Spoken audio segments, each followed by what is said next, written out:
माननीय विकासराव हंबीरराव पाटील कुरुकलीकर, एक लोभस आणि जिद्दी तरुण नेतृत्व.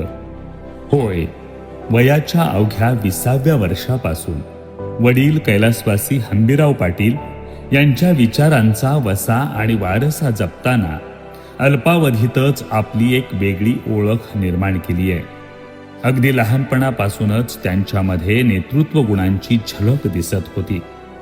त्यामुळेच नावाजलेल्या शिवराज कॉलेजमध्ये GS म्हणून त्यांची निवड झाली आणि हीच त्यांच्या राजकीय कारकिर्दीची सुरुवात ठरली. यानंतर विकासरावांनी कधीच मागं वळून पाहिलं नाही. त्यांच्या नेतृत्वाचा अश्वमेघ वेगवेगळ्या मानाच्या पदावर विराजमान झाला. राष्ट्रवादी काँग्रेस युवक अध्यक्ष, आपल्याच कुरुकली या गावचे सरपंच पद, पत्नी अर्चना या बिद्रीच्या संचालिका झाल्या आणि आज विकासराव राष्ट्रवादी काँग्रेस पक्षाचे तालुका अध्यक्ष आहेत. त्यांच्या या अखंड प्रवासामध्ये त्यांची निष्ठा हीच त्यांची प्रतिष्ठा ठरली आहे. कारण पद असो किंवा नसो, ते कायमपणे नामदार हसन मुश्रीफ साहेब यांच्याशी एकनिष्ठ राहिलेले आहेत.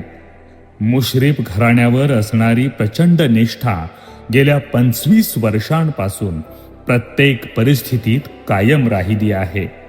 त्यामुळेच मुश्रीफ साहेबांचा विश्वासू मोहरा म्हणूनही विकासरावांची ओळख आहे.